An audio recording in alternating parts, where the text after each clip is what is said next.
Rewind-A-Dynamite from the post-wrestling site. AEW, lighting up the fuse. Sit back and enjoy the bubbly as we hear from Jon and Wai Ting. Where we're going, we don't need roads. And if the buck stops here, this thing might blow. Everything you hear are opinions of the show. And if you don't like it, go to the forums and let them know. And we are live. Welcome to Rewind-A-Dynamite. I am Jon Pollock, and the man is here, Wai Ting. Hello, Wai. Hey, Jon, how you doing? Dude, what a quiet day. I went to see Babylon, stuck around, and then I watched Puss in Boots right after. What am I going to do with the rest of my day? Oh, I have no idea. No. I don't even remember this morning. I don't even remember that period of where you wake up and the first hour or two of your day. That just that's a distant memory at this point. It's been a pretty crazy 24 hours, I would say. It's been very, very busy. Well, we are not going to waste any time. We have a big edition of Dynamite to discuss and many news items that are happening around the world. But we want to alert everyone that if you are so inclined to join the Post Wrestling Cafe, what can people find in their feeds today if they can find a couple minutes or 2 hours, 32 minutes? Jon and I yesterday did a review of WrestleMania 8. I mean, it's hard for me to think of a maybe worse time to promote a podcast looking back at WrestleMania 8, unfortunately. But if you did, now that the news cycle hopefully has died down for maybe a few hours, consider taking some time to go back and listen to Jon and I reminisce and talk about WrestleMania 8, featuring, of course, Sid Justice versus Hulk Hogan, Macho Man Randy Savage versus Ric Flair, and Bret the Hitman Hart versus Roddy Piper. Yeah, I really believe these shows, I think we are going so much more deep into them with a lot of the news, a lot of which at times can tie into present day, what is going on. There was a case here, but as well, a lot of the interviews that we dig up or, anecdotes to different matches. I feel like we've been on a good run of shows, Wai, and this one was no exception. Yeah, great choice here from Jake Simpson, our executive producer. So, postwrestlingcafe.com, video.postwrestling.com is where you can find all of our bonus content. All right. And a heads up that this Friday, Wai and I are going our separate ways. I will be joining John Cena to do the Hard to Kill post show as Impact Wrestling is back. We'll go over that card a little later on. So that will be available for Post Wrestling Cafe members, making Rewind to SmackDown a free show this Friday at 11 Eastern with Wai Ting and Kate from Montreal as they will discuss SmackDown in Green Bay and then Rampage, which is being taped now at the Kia Forum that they have promoted. So both of those coming up Saturday night. The NWA podcast is coming your way with Nate, Andrew, and Chris that I have been told will be approximately 20 hours in length once they get the rants included with all the news that is going on. And then your cherry at the end of the week, a cherry on the Sunday, as we call it here, WrestleNomics will be dropping with Brandon, Chris, and Jesse this week. No shortage to discuss many topics. And we have a show up today with Brandon Thurston discussing all of the news from the past 24 hours, Stephanie McMahon's resignation from WWE, Vince McMahon elected back as executive chairman, and where the company is with all of the discussions about a potential sale. What are the options out there? Where is this company going? A lot of that broken down with myself and Brandon Thurston. And I sort of wanted to start there, Wai, because I got to talk about this throughout the day, but I want to get some of your thoughts going back to the announcement of Stephanie McMahon resigning from the company and all that followed. Mm-hmm. I mean, it seems pretty much, even more confirmation that things probably aren't so great in their relationship, and that maybe Stephanie McMahon most likely was not in favor of her father coming in, and who knows what else, it just kind of seems like it's the next step of this power play of Vince McMahon's and who knows, internally what sort of struggles existed prior to her announcing her departure, but she clearly didn't want to be a part of it for whatever reason, whether it be to do with the sale or maybe just, not wanting to be a part of the struggle period.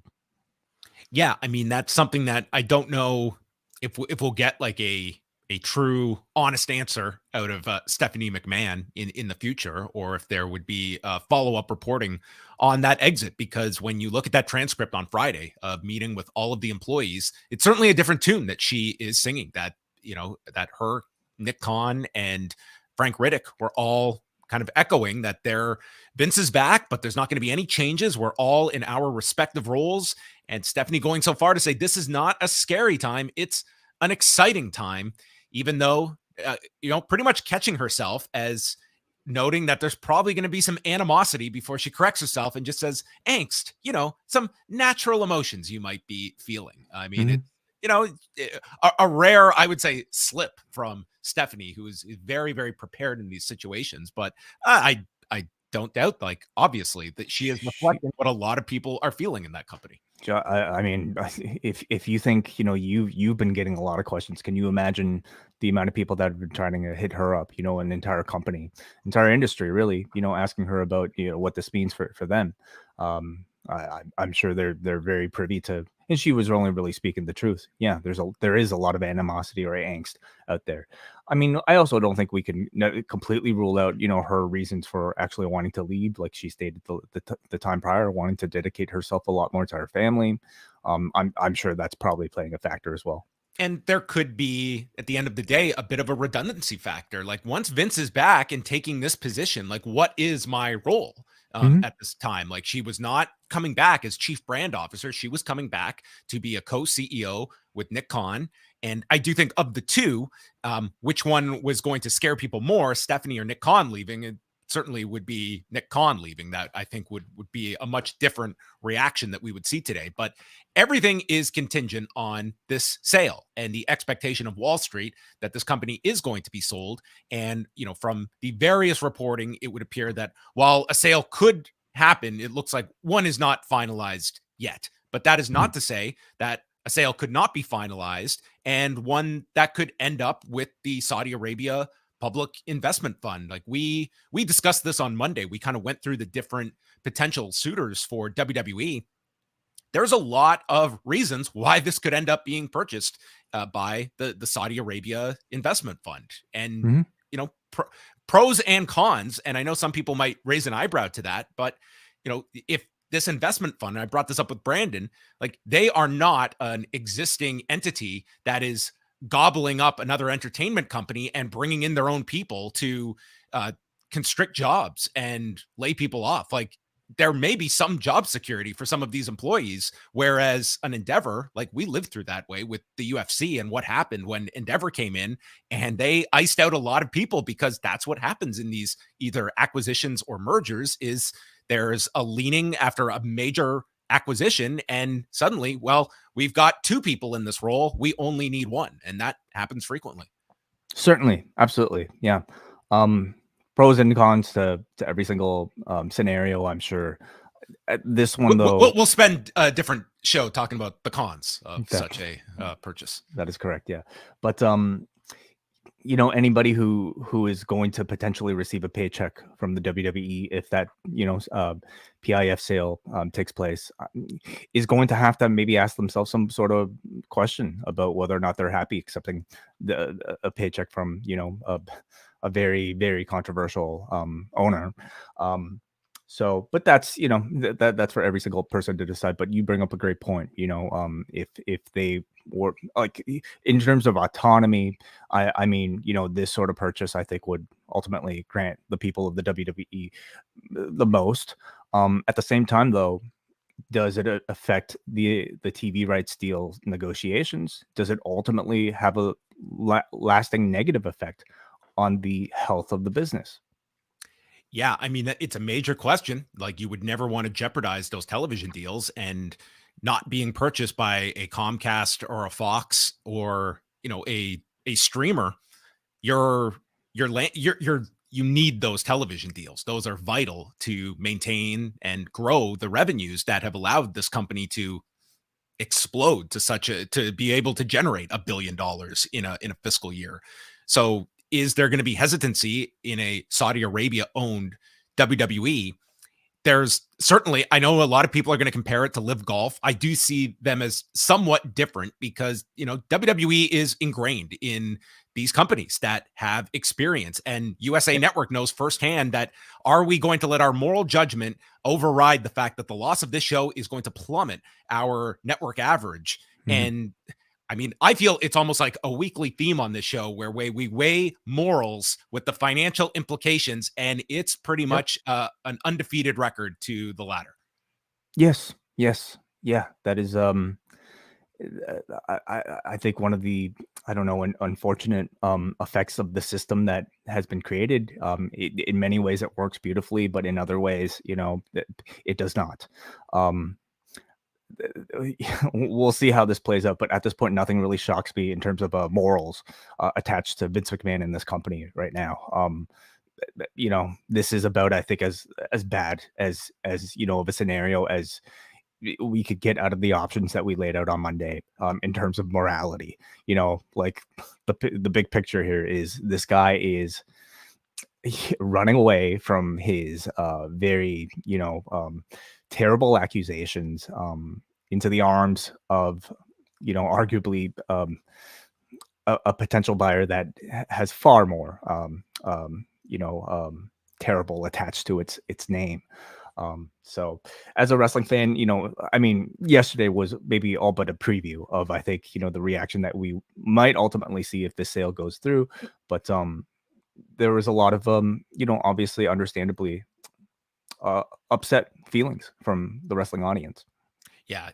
So I would direct people to check out our show with Brandon from earlier today. It's going to be a major story to continue following, and many questions that come up with it, and the various ways that this can go that are going to have lasting effects on the outlook of WWE. And for some out there, I mean, this could very well be that sort of fork in the road where people will sort of question their support of a company. Like, we see what the reactions are twice a year to these cards in Saudi Arabia. Well, now this is a different beast when you're talking about an entire company that is owned and operated, and what kind of reflection that is. What is the public investment fund? What are they investing in? What kind of product do they want reflected to the world that they are investing in? And how will the consumer feel about that? It's a question that from top to bottom, you're asking those types of questions in terms of the support that will be given or taken away from WWE. I have not seen, this might come as a shock to you, John, but I have not seen any of Live Golf. So I'm or any Newcastle games recently, but I'm kind of curious to see, like, what, is there any instance of anything that somebody might consider Saudi propaganda in any of those products? So, or is this strictly a way for the Saudis to make money? I guess you'd figure, there are other investments than, sports leagues to make money. Like, the whole point of Vision 2030 is to promote maybe the name and what they perceive the value above what they are currently receiving twice a year for 100 million roughly is obtaining them. Like, what is buying this company? What do they expect in addition to what they get, which is pretty much like that is what they want. Like, it's a glowing representation by WWE that, they place on their platform of promoting this country, and in sometimes getting, a press conference, and an MBS chant will break out. And these are all things that wrestling fans have just got accustomed to. And it goes well beyond pro wrestling. Like, this is encountering many different facets of sports and entertainment. MBS will essentially be an owner of the company if this deal goes through. Well, sure, you need a Hall of Fame inductee, and Jesus Christ, there's all these different synergies that can be explored. Yep. So more to come, and we are going to move on because quite a lot here to tackle tonight. So we move on to Dana White, the other prime figure over the past week of coverage. So he showed up today at the media day ahead of Saturday's Fight Night card. This was unexpected, and he just sat down and immediately addressed the incident of him slapping his wife on New Year's Eve with the video, and opened himself up to questions. This lasted about under 15 minutes, and all of the questions concern the incident and what Dana White is or is not doing about this. I'm going to get this out of the way that I know that Dana White is maybe the last person anyone wants to throw any accolades towards, but of this entire story, Dana White appears to be one of the few people that ran from the story when it comes to people above him and in concert with him and the UFC's business. I mean, this guy put himself on a dais here. Now you can also look, from the side of this as a media strategy. And don't get me wrong, this was a strategic move as well that does allow for cover. Now, anytime Dana is asked, he can say, I addressed all of this. I addressed this at the press conference. You had your chance to ask your questions there.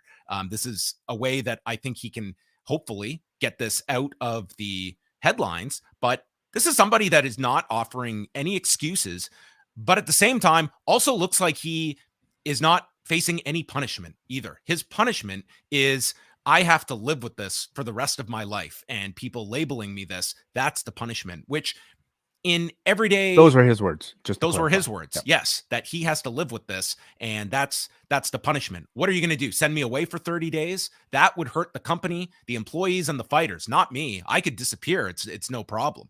But Wai, if you or I were in this scenario, not only would we be labeled this and have to walk with this, but we would also have to be punished on top of it, which is typically how punishment works, is that, yes, you are guilty of something and there will be a part of you that is going to be tied to something if it's bad enough and egregious enough to the public.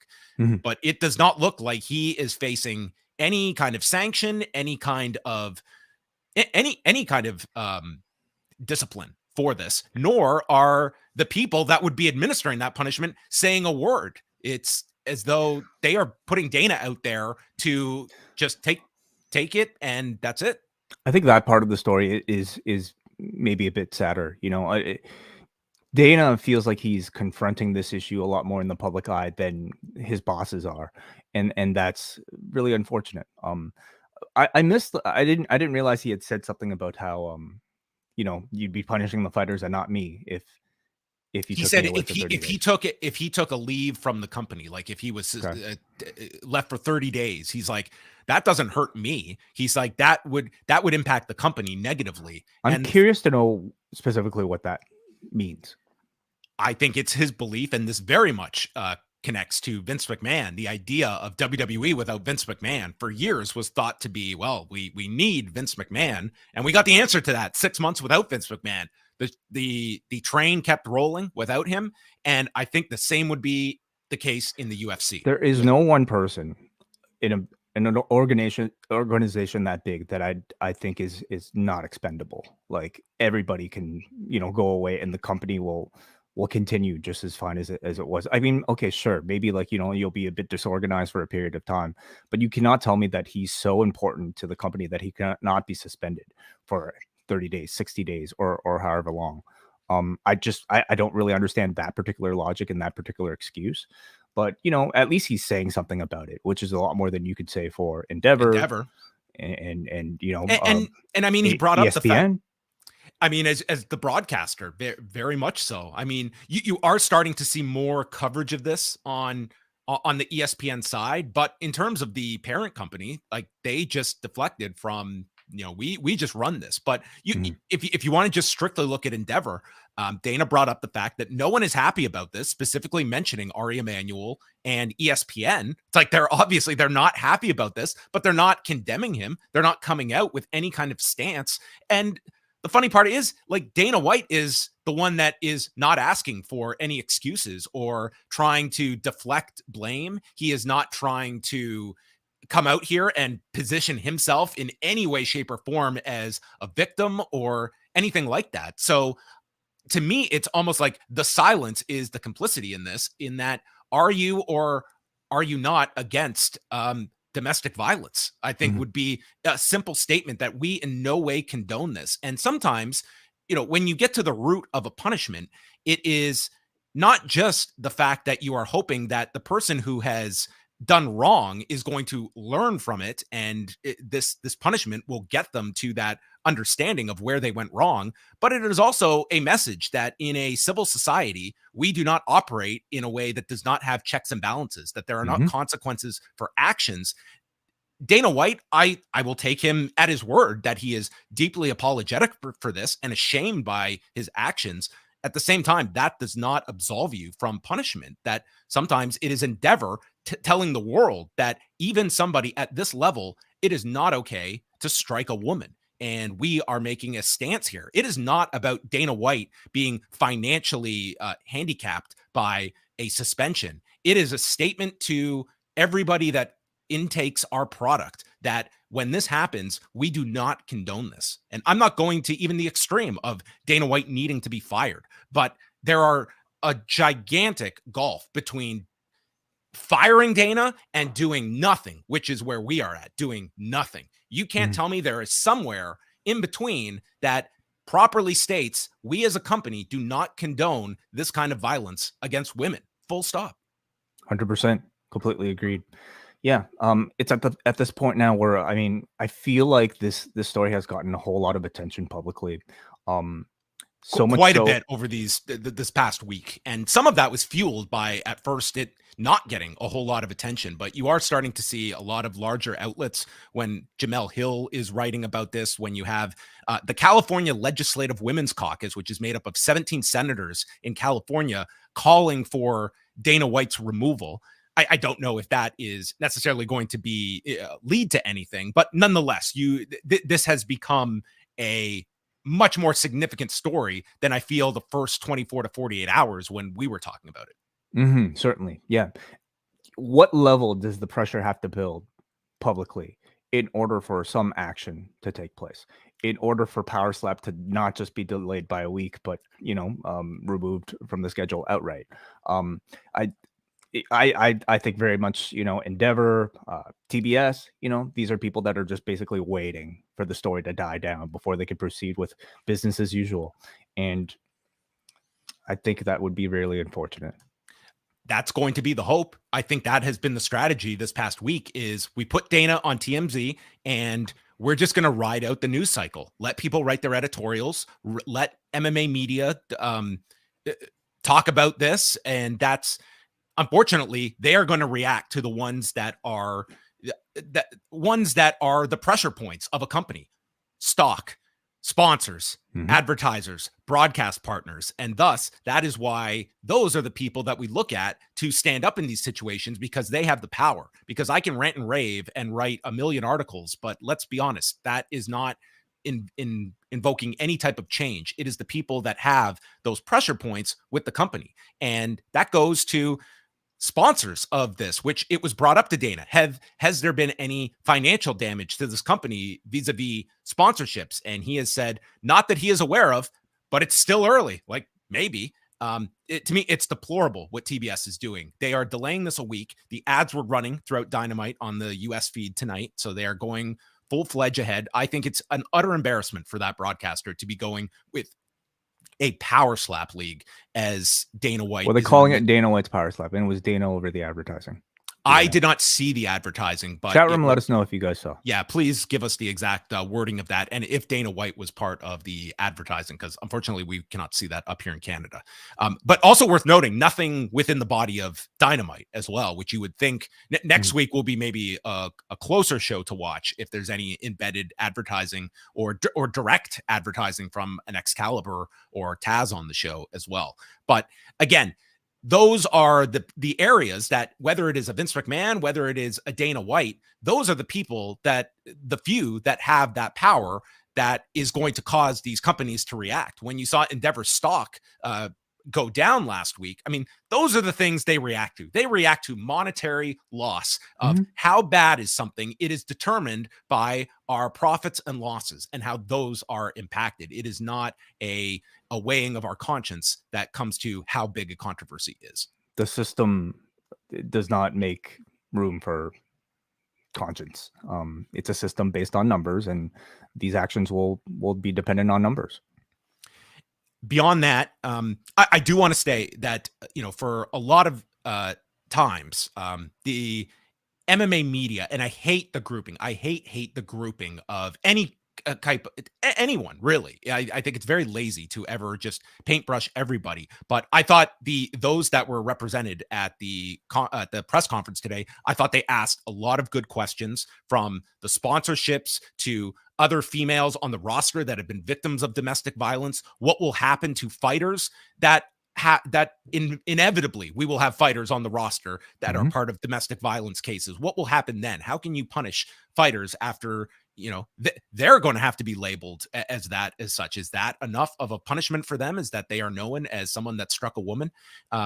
Anyway, a lot of good questions were brought up. And to my understanding, they did not know ahead of time Dana was coming to media day. So they were reacting in the moment too. So, some applause there, that it was not just simply let Dana get his statement out and then we're going to ask him about when Connor's coming back. They continued and asked a lot of questions, and we at least had Dana White having to answer for them.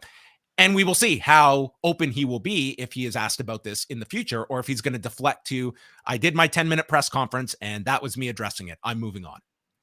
Several people in the chat room letting us know that Dana White is not a part of the name. No Dana at all in the advertising. James Robinson here says just a bunch of macho dudes living together when they're not slapping each other for sport. Okay, well, that's really important, because the selling of that show was Dana White's name and himself attached to that series. And that's going to be very interesting next week to see how much of Dana is in that show. I don't think you could edit around Dana if he is, figured in prominently as... Well, let's remember the Ultimate Fighter. Like, yes, Dana was all over, like, introducing the challenges and introducing the fighters and all that. You would presume he's playing a similar role on a show like this. Can they minimize that involvement at all? We're going to see. I mean, and if the editing process had anything to do with delaying it that week, the fact that they are not advertising Dana attached to the series, I think that's very significant, because that is that's the reason this has a television deal. That's the reason that this show is happening, is because of Dana White. I do not think this series is going to do well at all. I didn't think it was going to be a big hit to begin with. And I think there's going to be a lot of, even people like that had curiosity about this show that are going to have a moral stance against watching this show. Like, I will not be tuning into this at all. And I'm wondering how many people out there that were even interested out of curiosity to watch the first episode that would still go ahead and do this next week. Same, I'm more so just attracted to the story of what TBS would do in this situation, and it seems like they're going ahead, which they must have a lot invested in it all. Do you see Dana White doing any more media over this next week to promote this series? It's very possible, John. It seems like, he didn't have to speak to the media today and chose willingly to do so. It fits with his image of a guy who speaks his mind and often says things that, people don't like. But I hope whoever gets the chance to interview him continues to press, the level of consequence that I think might be beyond a label. Some actual, and I think that there are a lot of questions to come his way, but when it comes to the punishment, it becomes very difficult, because Wai, if you are guilty of something and then it's like, okay, well, Wai, how should you be punished? It's kind of difficult for you to be in the position as both as the assailant, and you're also now convicting yourself and giving yourself a sentence. Where are the people that are to administer this penalty to Dana White? Where are they in this whole thing? Sure, absolutely. I mean, I would argue sometimes, if people are caught in these sort of situations that are ultimately affecting the brand that they're working for, and affecting the brand that represents not just them, but other people, in other employees, I mean, they would take themselves out to, limit the negative exposure of PR to that brand. I hope he doesn't call up Vince McMahon. I'm thinking of stepping away. I got some terrible advice last summer, Dana. That was my big lesson last summer, is don't walk away from the fire. You'll be fine. People will get over this kind of thing. But the questions maybe aren't just for Dana, but for his employers and other partners. It could be. And I don't look at this as though this is a dead issue. And I think this is going to be something that follows Dana for a long time. And I think it will follow Endeavor too, in the sense that we know there will be another incident in the future. And it's going to come back to, you did not act in this situation when a very prominent power figure in your company was caught on tape. There was no ambiguity about this. It is plain as day. And that video will follow Dana. And I think it will follow Endeavor because of their inaction during this entire thing as well. Do you imagine Vince McMahon holding a similar press conference? Absolutely not. About his allegations? Yeah. I don't think so, dude. Yeah, probably not. Okay. Another not so great MMA story. And we had the latest on Phil Baroni. And this comes courtesy of Carlos Contreras Legaspi of ESPN Deportes, who has the latest. So Phil Baroni, who is still in custody, the state general prosecutor informed ESPN Deportes that he is facing an aggravated charge of femicide. And you can look up the definition of femicide, essentially like, horrific actions against a female. And it carries a sentence of up to 75 years in prison.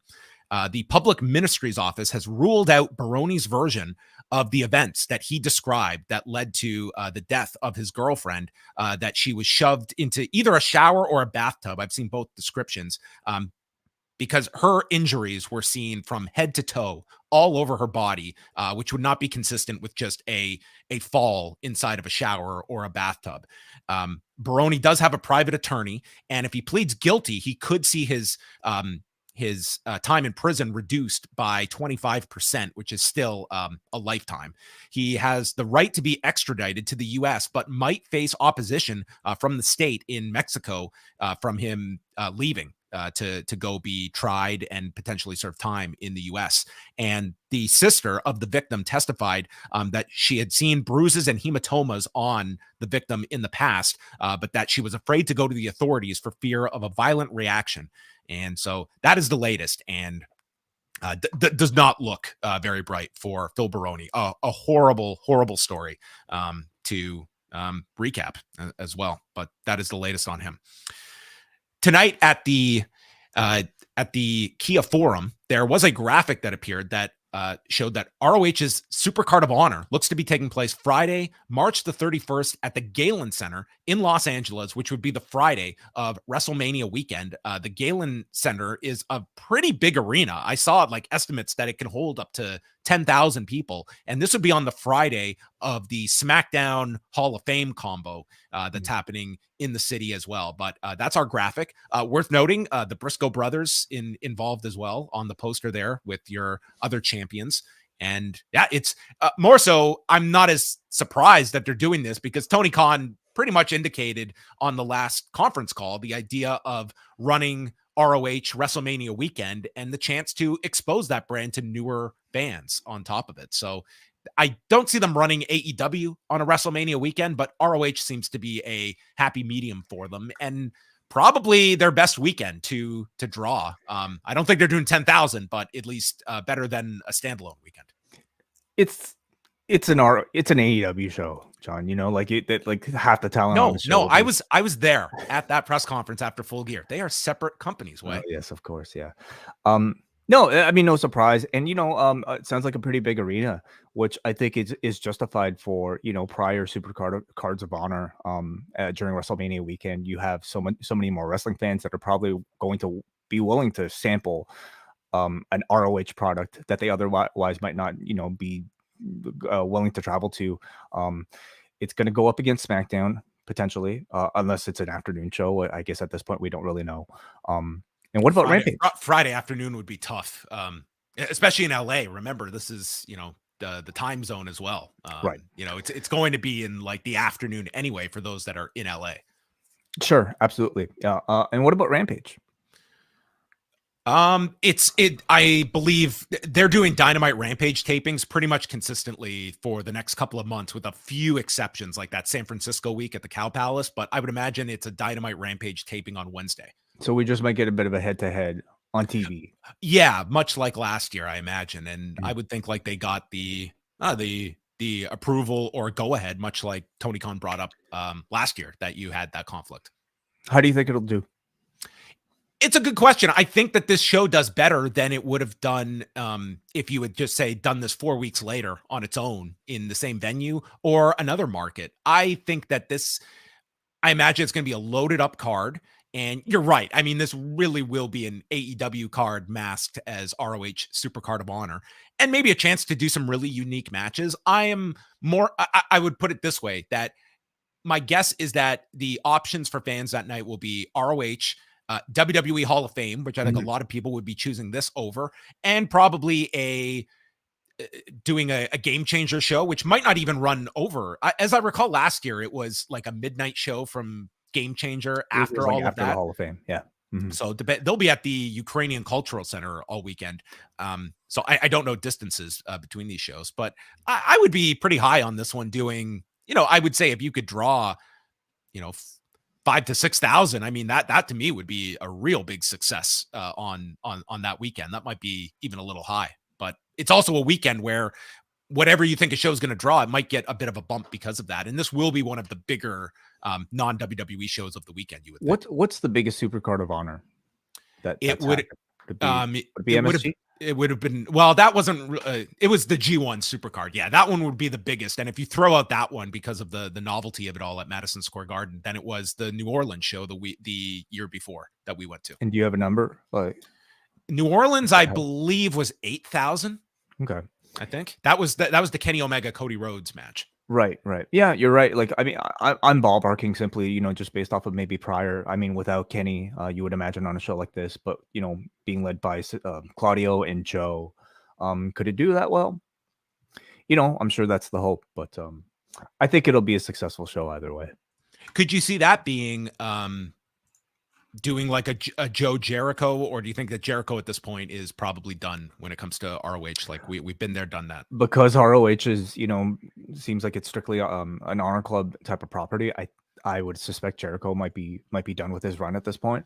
But maybe Tony will just want a really, really hard, like a really hot, main event, and he'll load the card up with your Danielsons and whatnot. Like they could potentially do another ROH Hall of Fame type of thing. That's right, for this thing as well. So we shall see.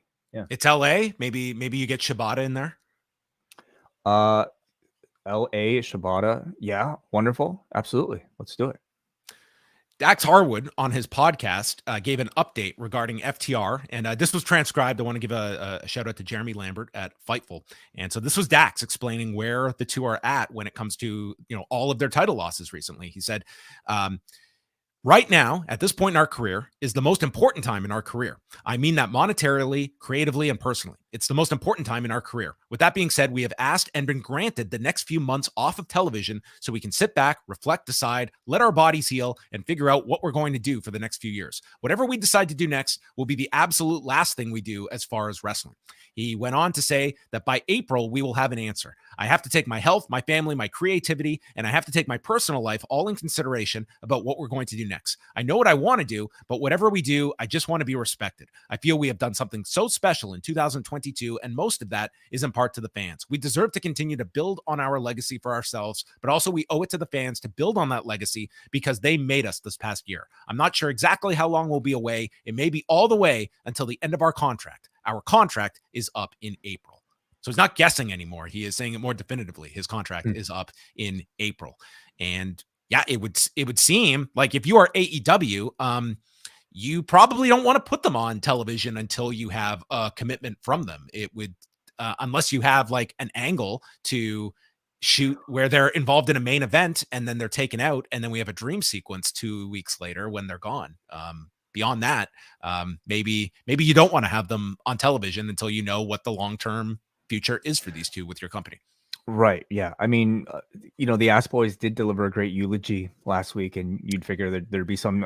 It might be a shoot. Yeah. That could have been just the sign off. Like, yeah, you really are leaving that thing hanging. I mean, they have enough justification, I think, to take some time off. Even in story, having dropped all their title belts, and maybe eventually once they'll come back. But if they don't come back, even it was an all right send off. I think in this interview, Dax is right that like there was some money left on the table. Everybody's probably thinking about that Bucks match with FTR for that final championship that for whatever reason never really took place. But I don't know how else you really complain about this run, man. Like this past year was absolutely incredible. But of course, like this is sort of like like a bit of a politicking period for FTR and Dax. They are out to look for the biggest money option that they can get. Anytime somebody says I'm doing this for my family, I mean that pretty much means I'm out to make the most money that I can. And they should. And they absolutely deserve it. So the obvious choices are AEW and WWE. Is WWE as colorful of an option as it was, maybe 2 weeks ago for guys like define colorful? Like it won't be boring. It won't be boring if you go to WWE.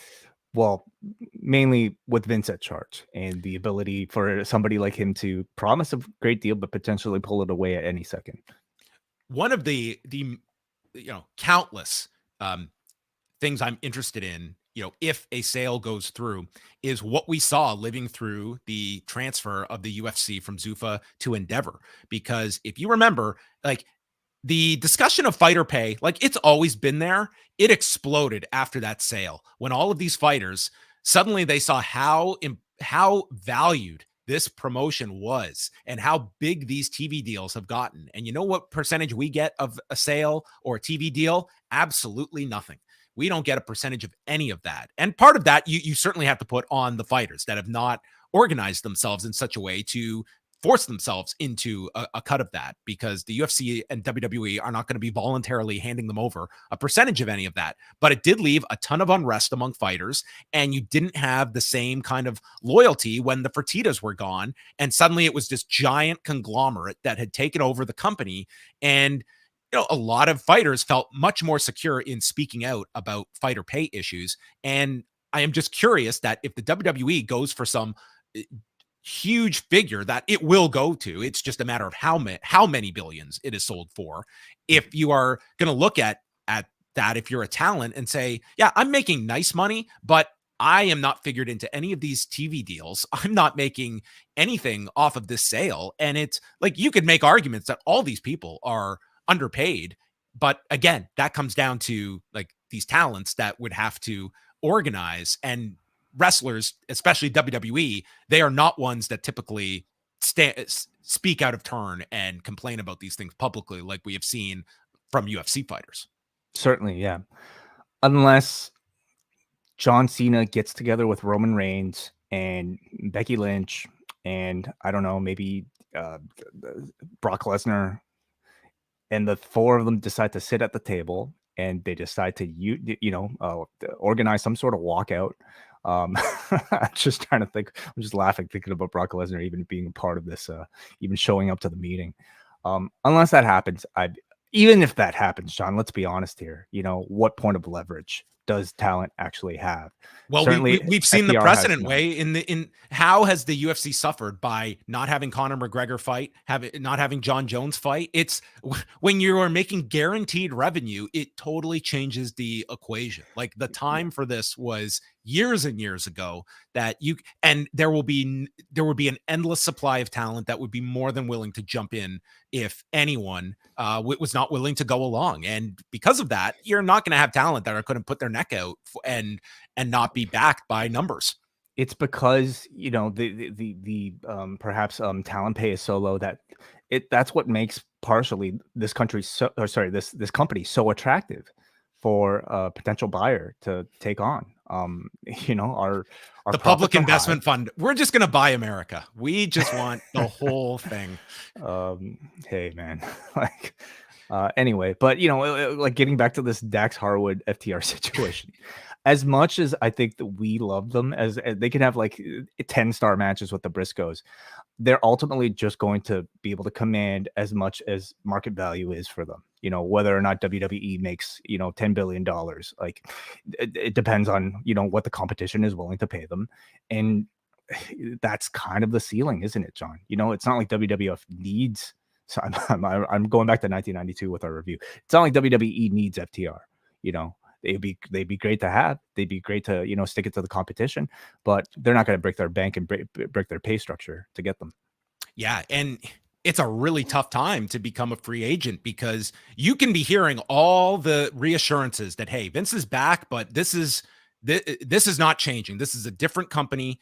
You can come back. Guess what? Stuff can change on a dime, as we have seen at the highest levels of WWE. And if you're looking for signing a contract and stability, I mean, who knows who is going to be making those decisions in 6 months? And if I sign a 5-year deal, am I going to see the end of that 5 years? It's, you know, these are all questions you have to weigh, and you can, like, Paul Levesque could be completely honest, stating, hey, there are no changes that are happening, and that could be proven to be different in 2 months' time. Like, you cannot guarantee massive shakeups, and you would be naive to assume that. Something I would be curious about, you know, in FTR's case, and maybe they do have justification for this, is do they entertain, you know, trying to negotiate some sort of no-cut clause that we know Vince has not been a fan of in the past, but, you know, considering history, is that a point of leverage that they might have to be able to demand? It's always, I can tell you this, like having to go through my own negotiations in my history. You're never going to get what you don't ask for. That's 100%. You're never, if you just sit back and hope for that raise or hope for that perk in your contract, they are never going to volunteer anything for you. And sometimes it's a game where you have to push and find out, how much leverage do I have? And you absolutely asked for it. The worst they can do is say absolutely not. And they say, well, you know what, how bad do you want me? Because I do have another option, and I'm very happy where I'm at. So anyway, several free agents will be very intriguing to watch over this next year. New Japan cards coming up. We're not going to go through all of them, but they have the New Beginning lineup. So February 4th and 5th in Sapporo. The first night we'll have Naito against Shota Umino. Very, very important match for Shota Umino. Will Ospreay against Taichi, and TJP and Francesco Akira defending the junior heavyweight tag titles against Doki and Yoshinobu Kanemaru. The next night is Hiromu Takahashi and Yo, that I'm very much looking forward to for the junior heavyweight title. Zack Sabre Jr. against Ishii for the world television title. So 15 minutes of that, but should be great. And then Goto and Yoshihashi defending the tag titles against TMDK. The big one is February the 11th in Osaka, or as Shingo Takagi calls it, February 1st, as it will be Kazuchika Okada and Takagi for the IWGP World Heavyweight Championship, Tama Tonga against El Phantasmo for the Never Openweight Championship, Kenta and Tanahashi, and the match that I think will have the most focus on that show, Jay White against Hikuleo, loser leaves Japan match. And this comes after Fightful has reported that Jay White's contract is up soon, and sources expect that he is leaving for the U.S. I believe they've also reported that there's WWE interest in Hikuleo. Yeah, so, which I do not know his contract status, but when this challenge was issued, and I spoke with WH, like, both of these to me were people that would be on WWE's radar, and I am certain that AEW would be very interested too, especially in a Jay White. I think or Hikuleo. Yeah, to Hikuleo. If I was Hikuleo, I would not be opposed to going to NXT and coming up through that system. There are some great talents in NXT and some big talents coming in as well, like your Dragon Lees. The report is out about Carl Fredericks. I would not go to AEW if I was Hikuleo, and I would have a lot of reservations about going to AEW if I was Jay White. Like, I think WWE could make a whole lot of sense for Jay White, but we just outlined trepidations that are going to come with WWE and totally not knowing what is going to be going on with this company. Very different from a month ago. Yeah, but the booking of this match, I think, is very, you know, interesting. I mean, do you discount that a double pin? There might a double pin, perhaps, John. But do you discount the idea that somebody out there might be playing the media with some of this information? I don't believe so. Okay, so I mean, I'm certainly curious. You know, it's a lot more than I would be otherwise if this match were to take place without that stipulation and without some of these stories that are out there. So we'll see. Last couple of things here. Raw on Monday did 1,693,000 viewers and a 0.5 in the demo. So we've gotten these delays this week with Showbuzz Daily, so they haven't been putting out their chart, and hopefully that gets updated. But Brandon Thurston coming to everyone's rescue, having a breakdown of the show. So they actually did like a really good number on Monday. Like overall viewers was nothing crazy, but in 18 to 49 and 18 to 34, it was their highest numbers since that season premiere on October 10th that had DX at the Barclays Center and was a big show. 35 to 49, it was their highest since October 17th. And, you know, on one hand, you can look at the fact that, well, there was no Monday Night Football, but you did have the college football championship. And the benefit of going against that is that game was a complete blowout. But it was still like, and I haven't seen the college number that they did, but it's not nothing that you're going against. Like that game always does big. And I would suspect even with a blowout, that's a sizable audience. And dude, there was nothing going into this Raw. It was Alexa Bliss explains her actions and what is next for Austin Theory. So the fact that they did so well, especially among younger viewers, was somewhat astounding to me. So yeah, I don't know what you chalk that up to. Alexa Bliss, obviously, Uncle Howdy. Like you cannot discredit the interest here. And then the New Year's Evil special did 700,000 viewers, a 0.15, up 7% in viewers from last week, down a percentage in 18 to 49. There's a rumor that we're going to review Dynamite, and I promise we will after just going through this hard to kill lineup for Friday, which on paper, this looks like a very good show from Impact. It is headlined by Josh Alexander and Bully Ray in a Full Metal Mayhem match for the Impact Championship.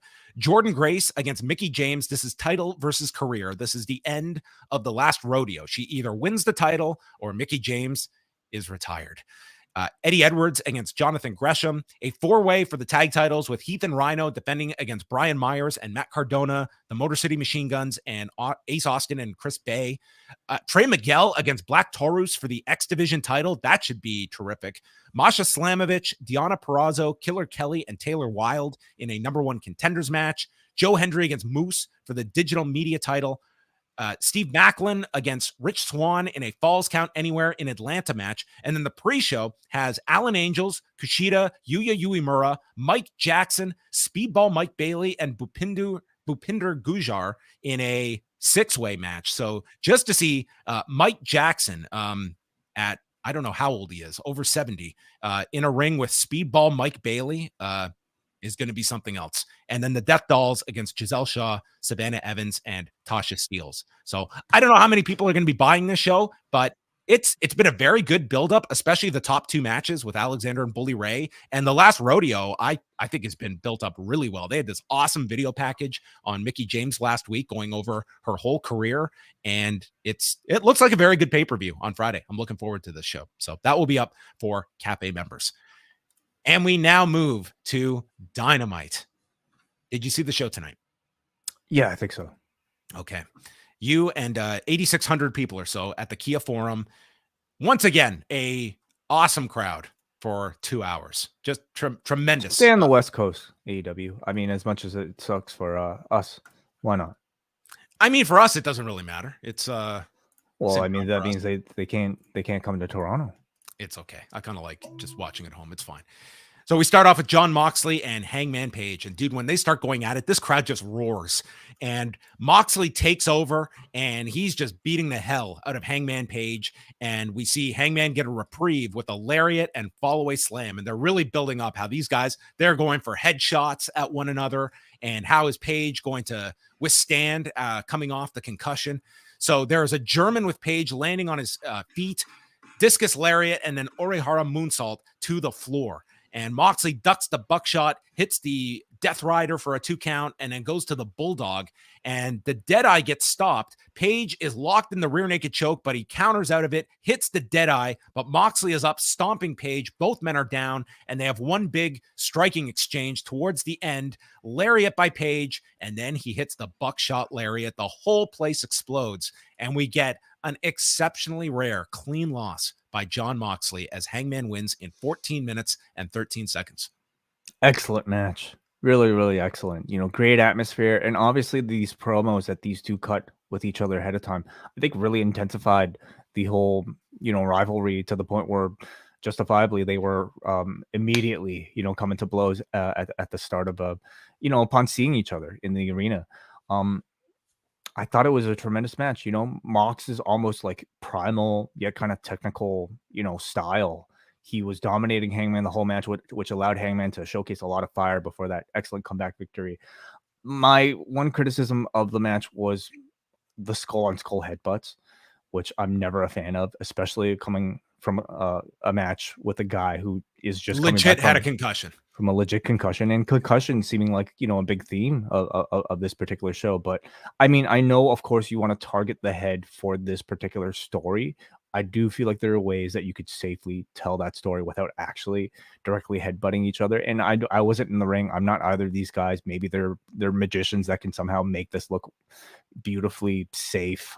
But I'm kind of doubtful, just kind of having, just knowing a bit about the human body, how that could, be as safe as it maybe should. Yeah. And then afterwards, I mean, they're doing the concussion deal with Jon Moxley. This guy, I think this greatly benefits by this guy being a huge, fight fan that knows how a guy looks after a brutal knockout and how he doesn't know where he is. I mean, he sold this really, really well with Doc Samson coming in and Moxley just looks all discombobulated and Page walks out looking conflicted, knowing like, I really like this aspect with Hangman, how he conveyed the fact that, this is his comeuppance. Like, Jon Moxley had no mercy for me. At the same time, here's a fellow father, and I know what I went through, and now I have administered this onto him. And it was like, this guy was, he was conflicted. Like he did everything Moxley invited him to, and this guy had no mercy for me. And yet I do feel conflicted by what I have now done for him and his road to recovery. He's a good guy. That Hangman. I think this was a babyface versus babyface feud that was done absolutely well. They built a great deal of intensity, and obviously you need somebody like Mox who can really straddle that line incredibly well. But in their building of this feud, I mean, they've just made Hangman Page that much more of a bigger babyface.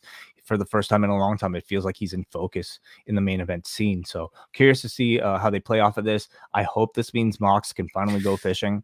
And then they should, and do the rematch at the pay-per-view. Give them 2 months off. Exactly. So yeah, 1-1, and then we'll build to the third.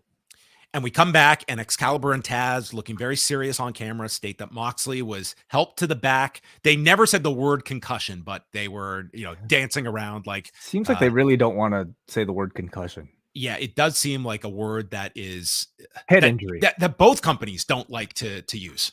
Huh.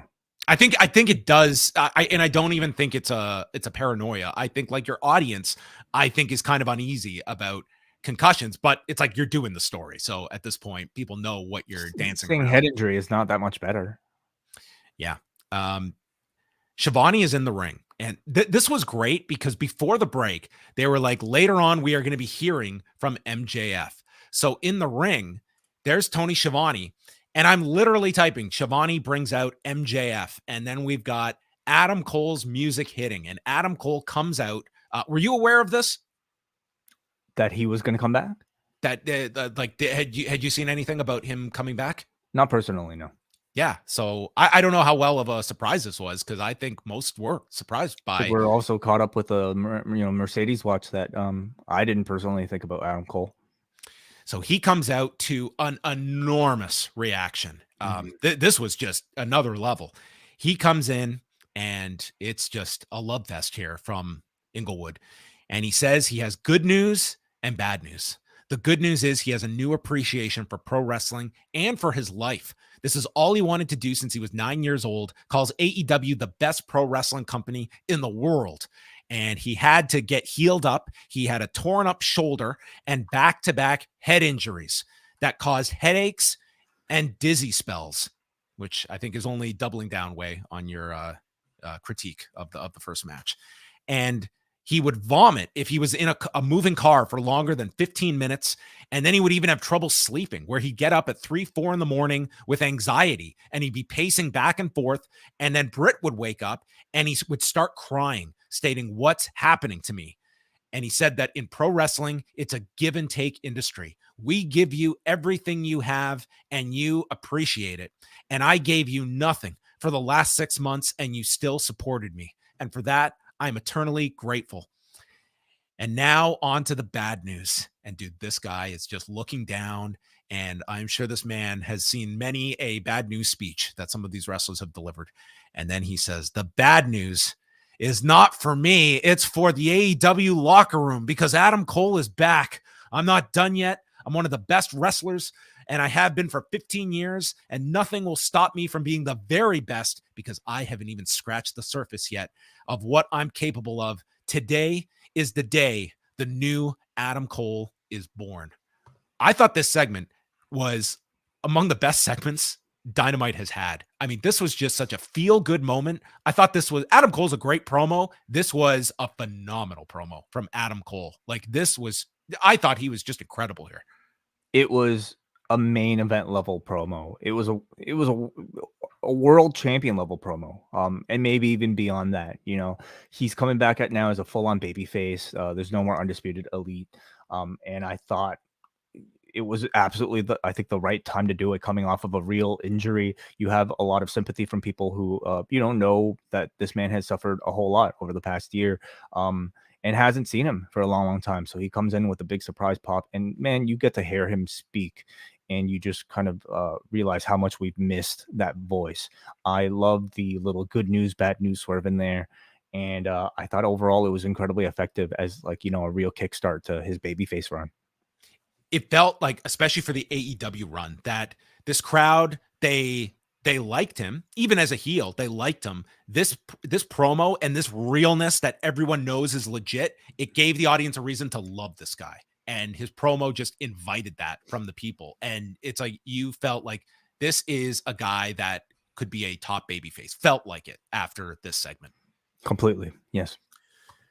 The Acclaimed are in the back with Billy Gunn. They're in Hollywood this week, and they mentioned that they're in the city with the biggest names in show business, mentioning Roseanne Barr, Alec Baldwin, Donald Trump, and Johnny Depp. And they're going to receive their stars on the Hollywood Walk of Fame this Friday.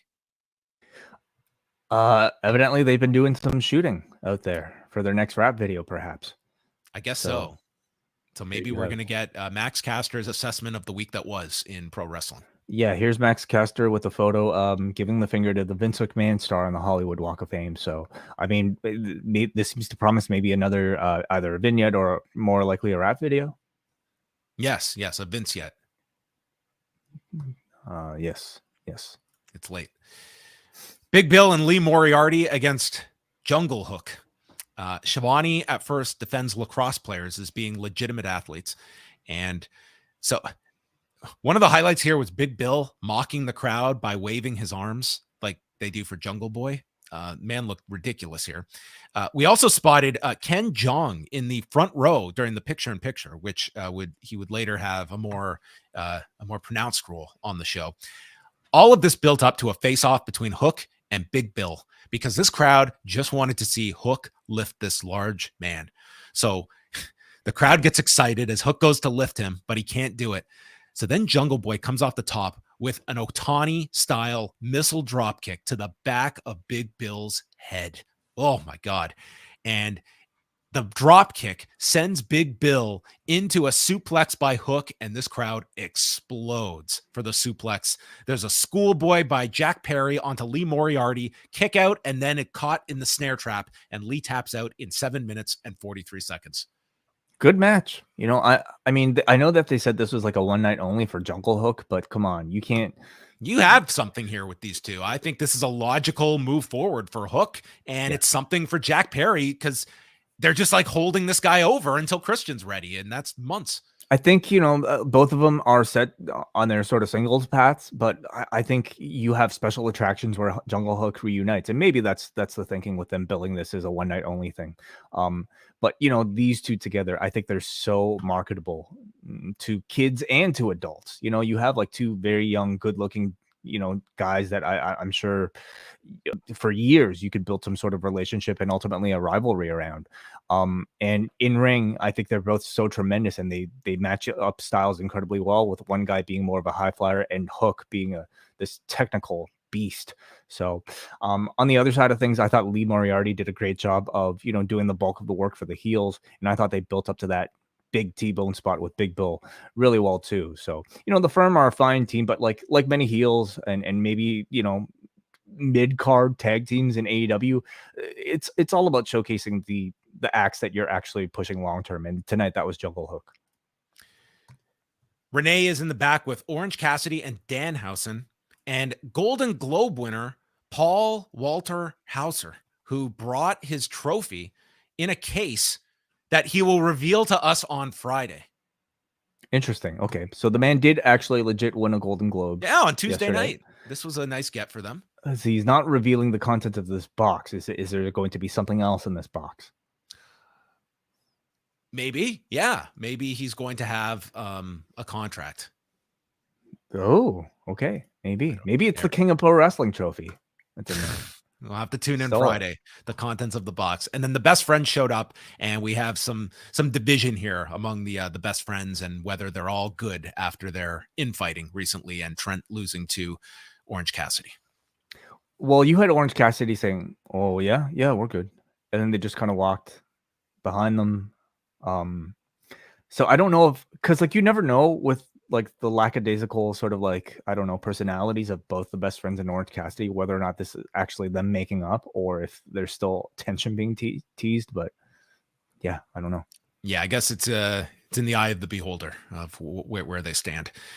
Renee notes that this is the first time a Game 7 has taken place in this arena since 1988 between the Lakers and the Pistons. Sure. I wonder if they'll get a plaque in the forum that gives this distinction. I don't know. Konosuke Takeshita is out, one of the stars of Bolo over the weekend. And before Bryan Danielson comes out for the match, MJF makes his way to the ring, and he introduces himself to Takeshita by stating Konnichiwa. Of course. I'm wondering if MJF was a big Rick the Model Martel fan during the Tatanka program. I'm sure he watched plenty of early 90s, late 80s professional wrestling. Yeah. Yes. Rick Martel had his reservations about that program. So he hears that Takeshita is a big deal on Twitter and Reddit. I'll be honest, I haven't seen any of your stuff. So your name, take a shit. He tells him, don't take one in your pants tonight. And then Takeshita responds in Japanese, and MJF informs him, we speak American around here. So Takeshita translates, kiss my ass. And if there's one thing an American crowd loves, it's a foreigner swearing. Yeah, he could have thrown a bitch in there. I'm sure would have made the segment that much more. But no, it's, Takeshita is getting more screen time, but like with a lot of wrestlers that they have, I mean, AEW, struggles. And I think they would admit this of pushing their non-native English speaking talents in ways that they can push all their other main event talents. And sometimes you got to use a shortcut, like, throwing a quick, simple line, but I thought it was delivered quite well here from Takeshita. I mean, the crowd they love Takeshita on this show. MJF then takes over. He kind of like just dismisses Takeshita and says, people think that I can't last an hour. Well, ask your mother, sister, or girlfriend how long I can last. I'm the real Iron Man of pro wrestling. I'm all about pinning shoulders on mats and banging rats. All of you fans are irrelevant, just like Bryan Danielson. And then he spots Ken Jeong in the front row, mentioning that you were in The Hangover 20 years ago, and then mentions how Dr. Ken got canceled. Then he spots Freddie Prinze Jr., who he wishes would be canceled. He brings up, do you guys remember She's All That? I don't, because I was born in 1996 and I'm not a dinosaur. For some reason, I just love just how simple this joke was. I don't remember this movie because I'm not old. Yeah, he could probably tell you everything about, like the like Roddy Piper from like 1982 or something.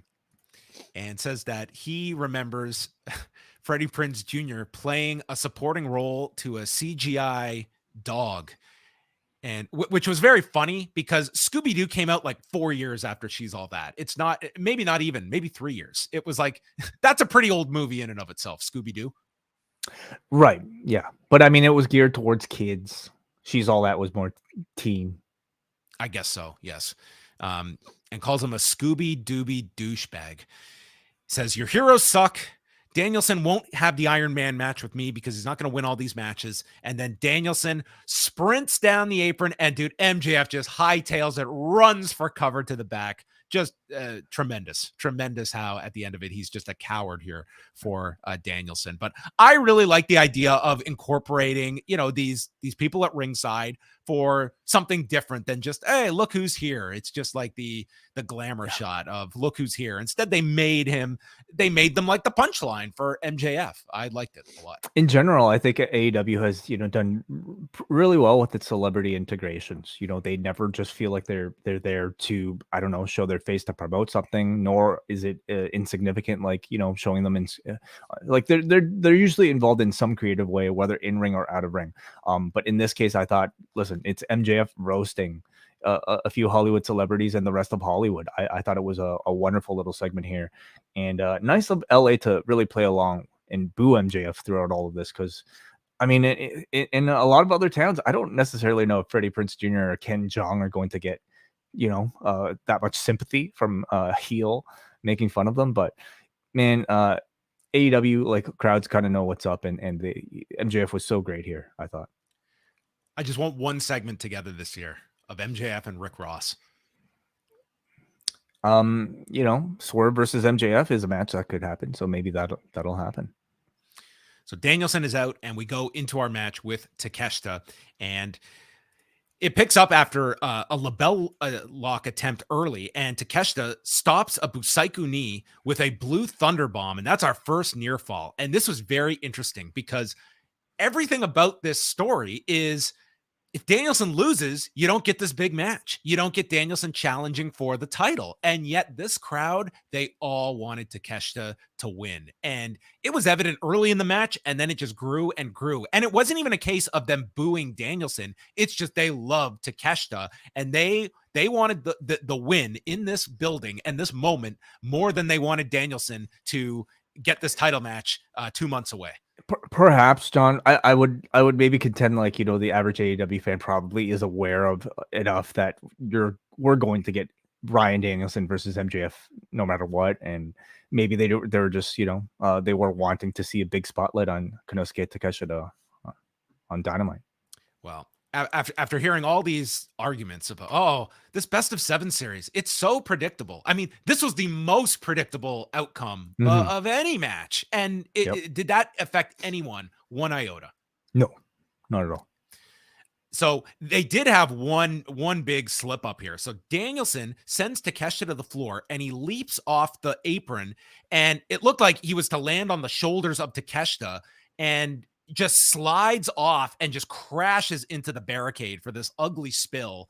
And then Takeshita just picks him up for a brain buster to get things back on track. That was well, like, I saw the spot, and I mean, maybe again, theme of the night is head injury, and my first thought was like, man, Bryan looked like he landed pretty. He went high right into the that guardrail, like and it's also when you're not expecting to be going into somewhere, it's like you don't have your time to brace for it either. So that was concerning. So that was my first instinct, and then, like, he starts holding his knee, so I'm like, okay, well, I mean, at least it's the knee, and then Takeshita just, like, hits him with the brain buster on the floor, right? So on the floor, yeah, clearly, he was okay.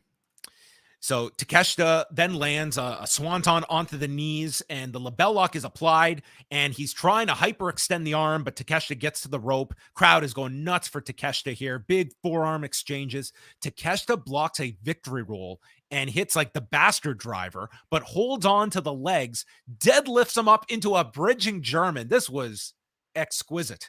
I'm going to throw out that word. And holds on to the grip for another suplex, but this time Danielson rotates, landing on his feet. They were just rolling at this point. Danielson ducks, hits the Busaiku, and when Takeshita kicks out, this crowd went nuts. The crowd's applauding. They're on their feet. Danielson stomps and finally applies the unnamed stretch, and Aubrey calls it off at 14 minutes and 46 seconds, and the two shake hands afterwards. I know a lot of people, they're just jonesing and like, Takeshita, he can't keep losing and losing. Dude, when he wins, it's going to be a monumental moment. And I thought this match was just another terrific showcase for him. And this crowd, man, they made him feel like a superstar. Like, I would say, like Dante Martin, I think, is often in this role of a guy who you could just kind of depend on to have a great match. But Takeshita, I think, even more so. Simply like seeing his name on a graphic attached to anybody that somebody would consider to be a great wrestler. Be Mox, Danielson, Claudio. Like, it's already a must-see event. He's, I think, a rare type of character that with zero build, you might make time on a Friday evening to catch Rampage to see his particular match. They have something incredible with him, and I thought this match, anytime he's been given any sort of airtime, he steals the show. Hard hitting, perfect technique, unbelievable babyface fire. Obviously, the only thing that is missing is some element of storytelling with him. They've been doing a lot of build with Don Callis attached to Takeshita. I thought tonight would sort of be the night that they would debut that on Dynamite, but nothing so far. And you know what? Maybe it's more of a long-term thing, but and nothing from Bolo, where Callis was there and like scouting Takeshita, and they were reportedly like filming there. So yeah, I thought maybe we'd see something like that. And maybe we will, like Don Callis. Like, to me, this is, Takeshita loses, and then finally, Don Callis is, it gives a reason for Takeshita to go under this guy's wing, and where that all leads to. Totally. Yeah. But, considering the MJF interaction earlier, that's a match I really want to see down the line in the future, even maybe as part of this run. I don't think Takeshita needs to win the championship, but man, I think the heat in the building, like if you put that on Battle of the Belts, I think that would be a wonderful use of Battle of the Belts. I think it's too big for Battle of the Belts. I think that's the problem with Battle of the Belts. Like there's a limit to what they're going to put on those shows. Renee is with Juice Robinson, who is not here to twiddle his thumbs. He's here to kick ass, and he wants Darby on Rampage, and that is for the TNT title Friday. Jamie Hayter and Britt Baker against Saraya and Toni Storm, who is in fact the partner. And to their credit, like, this was not a crowd that they were like starting to chant or anything like that. It was, they accepted this was the partner. And I think they were resigned to the fact that Mercedes was not coming in. I don't think there was much that AEW could have done for this crowd to turn on the show. This probably was going to be like the biggest test, and they were, they would have turned if this was a mystery partner revealed as anyone but Mercedes. Like, I think you would have had boos if whoever was the unfortunate mystery partner not named Mercedes. You might be right. I mean, I would say that, maybe that most you would have gotten silence. Apathy. Yeah, apathy. Like, this is a crowd that really wanted to be at AEW, and I think especially coming off of this week, wants AEW to succeed. So I mean, to me, it was kind of clear, even with something like this, they weren't going to turn on the show, much less even chant for Mercedes, which you didn't get any of. But it obviously helped that this was a very good match. Yeah, it was, in fact. We had Saraya and Storm being sent into the rails, and then Hikaru Shida walks down with a kendo stick, and she's standing there at ringside. Saraya hits the nightcap and then stops an air raid crash, landing Anita Baker in the face. And then we see Storm with the hip attack, tornado DDT onto Baker, and Baker manages to hit an air raid crash to Storm off the turnbuckle. Hate Breaker is delivered to Storm when Saraya is in to save. And then we see Storm with Storm Zero. This time, Baker is the one to save Hayter. And then Rebel is on the apron, distracting the referee as Shida slides in the kendo stick, and it's in the middle of Baker and Storm, and Baker grabs the kendo stick and nails Storm with it, followed by Haterade, and Hayter pins Storm in 11 minutes and 21 seconds. And you have Shida selling that was not her plan. She was trying to help the baby faces, and I guess you are left to believe, was she in fact trying to help the baby faces, or was this her revenge for being snubbed in this match, and that she should have been the partner? We'll talk about Mercedes afterwards, but I mean, first the match. I thought it was a really good match. Toni Storm in particular, I thought looked really tremendous here. just as hard hitting, like, I mean, a lot of people I think are probably, rightfully talking about Jamie Hayter as like being the hardest hitter, but Toni Storm, I think, is right up there with her. There were moments in this where I wondered if they were setting up a double turn, because commentary and of course Britt's promo last week was really setting up the outsiders versus like AEW originals type of angle. And there were moments in this match where, because, of that story and also because of Hayter being so beloved by this audience, Toni Storm would cut her off and this crowd would start booing Toni Storm. So it's a direction that like I could see them eventually going to, but this didn't seem to be the case by the end, because it was pretty clear that like Shida was the focus at the end of all of this. They're dragging out this turn, if it is a turn, a little bit later. But is she going to be the babyface, or are Toni Storm or Saraya going to be the heels? Saraya, I thought, looked pretty good, second match back in a much more limited spot, but I thought her confidence already improved. But obviously the big discussion coming off of this is the lack of Mercedes Mone. Yeah, I mean, it's certainly, I would say, like, if you didn't have that all sealed, I don't know why you include that line last week. I think that like that was the only instance where a savvy audience that this crowd is going to read into and make that assumption. But this was not a crowd, though, that felt to me as though like they had bought their tickets with the expectation of her coming in, which I think would be a stretch for you to make that. There was some of that, but I mean, this card was so strong that I don't think they minded, especially after like, a ladder match like that. Yeah, I certainly would have kept the line out last week if I wasn't delivering that. I just, what value is that if one person tunes in next week saying, wow, that must mean like, and we do have a precedent of, subtle lines that they deliver on. So if you're like, why disappoint your crowd when the option is not disappointing your audience? We got a couple people in the chat room saying that there were boos at the end of the match. Like, I guess once they cut to a commercial and realized that the segment was over and Mercedes wasn't going to come out. Maybe strategic that, they decided to go to break maybe quickly after that. I don't know. But yeah, didn't happen tonight. Doesn't mean it won't happen in the future. But, tonight, I don't blame them for not having her show up, but I do blame them for having that line last week. Yeah, I think that's the only, like, beyond that, you can't accuse them of misleading you. But that line, it was misleading last week and people jumped on it right away. And it's just, that was a pre-tape. It's not like it was a live promo in the ring that, she threw out a line that you couldn't take back. It was a pre-tape. Do you have an opinion on how much talk of Mercedes was originally scheduled to be a part of this entire angle when Saraya set up the mystery partner? I cannot imagine you're doing a mystery partner angle knowing that it's going to be Toni Storm in the end. Same. In this venue, and almost a month ago that they set that up. So I don't know how you could imagine that this was how it was going to end up. Rampage on Friday, we have the street fight with Ruby Soho and Willow Nightingale against Ty Mello and Anna Jay. Eddie Kingston and Ortiz, who did a promo. Pretty much Kingston is tired of Ortiz doubting him and questioning him, and they're not on the same page going into this match with Malachi Black and Brody King. Darby and Juice Robinson for the TNT title, The Acclaimed, and Paul Walter Hauser. I don't even know what that dude was in. Like, I've never heard of that guy before. He was in Cobra Kai, I think. Oh, okay.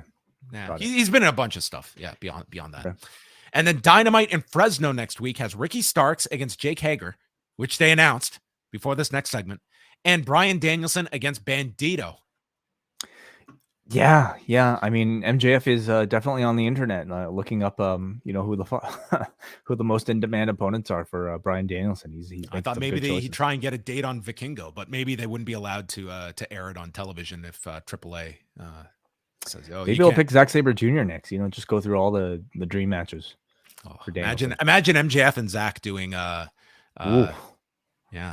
political debate. Yeah, or doing another song and dance together like Jericho and MJF did. Maybe Zack and MJF could do the Dinner Debonair Part 2. A vegan version, maybe. It would be wonderful. Jericho Appreciation Society are out.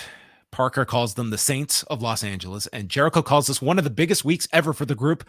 We invaded Bola with the surprise appearance heard around the world. And I heard from people or at least from one person there that like they everyone involved, they went to some great lengths to keep this a surprise, and it seemed like it was a surprise to pretty much almost everyone. So they did a pretty great job with this. Well, like, yeah, I imagine it'd be pretty hard to like hide. I don't know how many people are in this thing. 8 people, 9 people. Sneaking. I don't know when they showed up at the building, if it was like right towards the end, but it was like the people there, like organizing the show, like they went to some significant lengths to try and keep this under wraps. And, it seemed like it was a legit surprise for a lot of people as well. So good for them that they could pull this off. Puts over the street fight and that the Ricky Starks experiment is over. And Starks then comes out to interrupt them alongside Action Andretti and says that they couldn't get the job done last week. I'm still standing tall. And Jericho calls Andretti Oliver Twist, the orphan. And Andretti asks if Daniel Garcia is allowed to speak by his babysitter, Sammy Guevara, who can't even control his own wife, and where her hands go, because last week her hands were between my legs. So, and that was referencing the low blow, I'm assuming, right? Yeah. Was there a low blow? There was a low blow. Okay. Because it would be a really weird line if there wasn't. I was trying to remember what it is, and that there was the low blow, I assume was what he was referring to. So yeah, he got her. Yeah. Yeah. Garcia then says, this line might have been lost in it. He's like, I remember when I was young and naive, a pro wrestler like you, but now I'm a sports entertainer. And I just love Garcia. I remember when I was young. Yeah. Starks, who is approaching like the territory where he can get away with lines that no one else could, calling them Count Succula and Jazz Hole 1 and Jazz Hole 2, makes fun of Jake Hager's lisp, and then issues a challenge. I want to face you, Jake Hager, next week. And Excalibur, he presented this earlier to Tony Khan. Tony Khan's already approved this match that we just announced. Yeah, a bit of miscommunication there. So Hager, he talks about how he loves this hat. He wears many hats, including one as undefeated MMA fighter. He's twice the size of Starks, and he will face him next week. And Starks says he is someone that is absolute. And I'm looking at the clock. It was like, dude, this ladder match, I am sure everyone in this main event is waiting for this thing to wrap up. And the payoff, like this segment builds to the announcement of a match that they announced in the previous segment. It's like, how does this happen? Yeah, I mean, could be that like something was reshuffled in the rundown last minute that pushed this later on in the show, or maybe it was just poor communication, but that probably shouldn't have happened. It's usually like they do the rundown before the main event, but we had this segment sandwiched between, and maybe there was just a miscommunication that the rundown was supposed to be after this segment. Yeah, I don't know, but it was like, man, we spent like almost 10 minutes here building to a match. Like the whole build up to this was like announcing a match. Well, I mean, you ultimately still want to see a bit of the personality of everybody involved. It was fine. Honestly, like, I don't know if it needed to go quite this long to, get to the point. Starks as usual, I think, man, his confidence just seems to grow by the week. He seems like he's just so quick and really would be able to kind of field any sort of comeback from a heel. To me, the standout though was Hager. He really has quickly becoming a fan favorite with his hat thing. And I don't know if he meant to say, I'm going to slap your face off your face, but it was perfect. I mean, it's a perfect line. Maybe he was saving that line for next week's tie-in for immediately following. Could be. That's it. Yeah. It was a perfect line from him, and the reaction of bewilderment from Ricky Starks was just as great.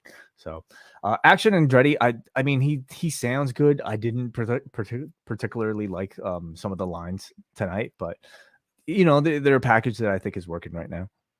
Yeah, it was it was an attempt at it. It's it's just going for the cheap stuff with Ty Conti, which I just think it's like low hanging fruit, but they're giving this guy low hanging fruit to generate these reactions.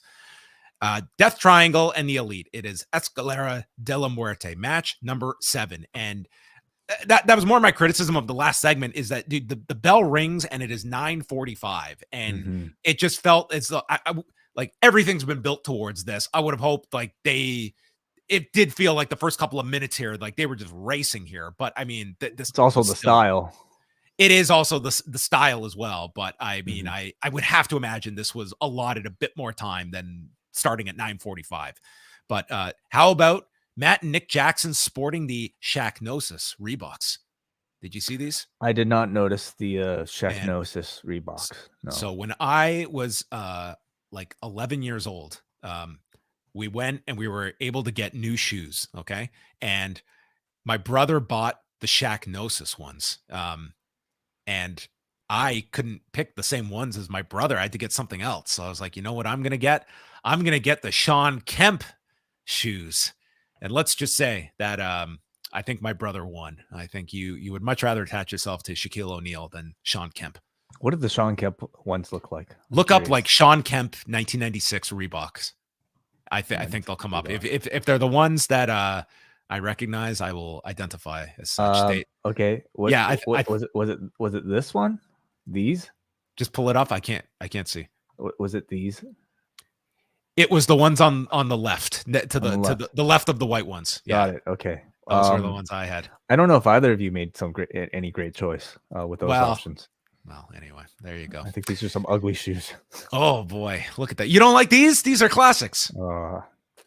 You should maybe stick with the flame. All the pretenders went and got the pumps, but the Shacknosis, these things were. That was me. Were much cooler. You got the pumps, yeah. I'm just kind of jealous. My parents wouldn't buy me pumps. So Omega hits a Tope Con Hero early, missing Pac and going through a table, which is one of those spots that you beg the question, what if you had hit this Tope Con Hero? There was still a table right there. I mean, this was not going to end good no matter what. So Matt then hits Pac with a high cross, putting him through a table. Man, dude, this was intense to try and take notes for. And that's someone that has gotten used to doing these style of matches on Dynamite, but this one was another after level. The day you had, man. Yeah, this was the nice wind down.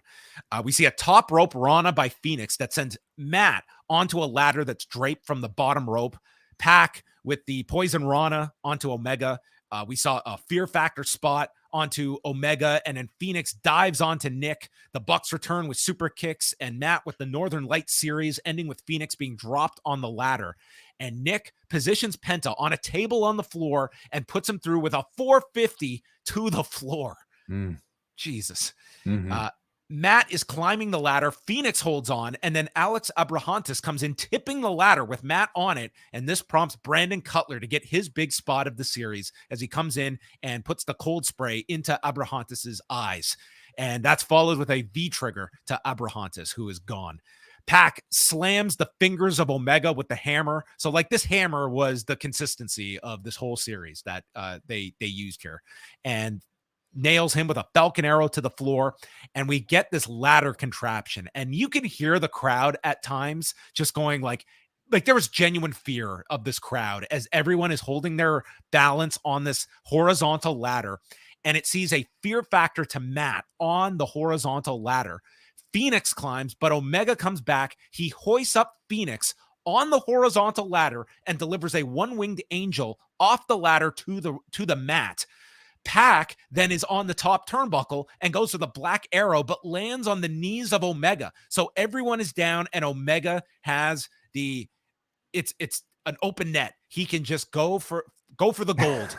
And he climbs up, and when he grabs this belt, dude, this crowd is roaring, and he grabs the belt at 14 minutes and 58 seconds. And the Elite that time is unbelievable. I mean, I know they might have not started exactly at 9:45, but like shit, like this was in seconds of they got the pose on the ladder and then they were off the air. Like they had under 60 seconds to go before the show was done. It's just amazing to me that, like, you know, this is the type of match that probably requires a whole lot of pre-planning, a lot of maybe some rehearsal. Who knows how much they might have even, you know, had a chance to do, but it's not just a match you could necessarily call in the ring, you know?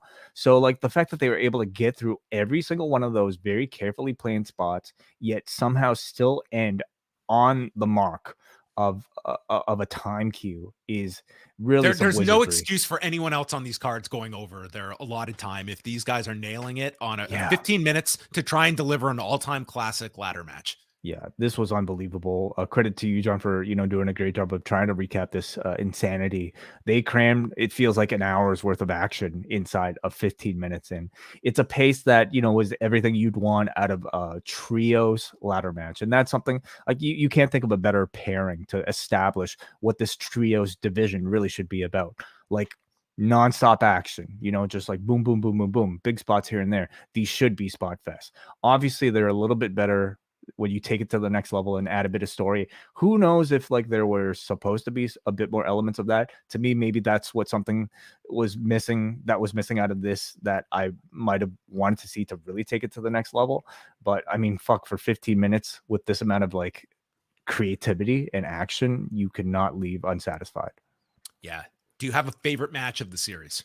I'm kind of biased because I was there for the first one, John. So that's still going to stand out to me the most. There's some candidates though, like that one 2 weeks ago was outstanding. That was the Falls Count Anywhere.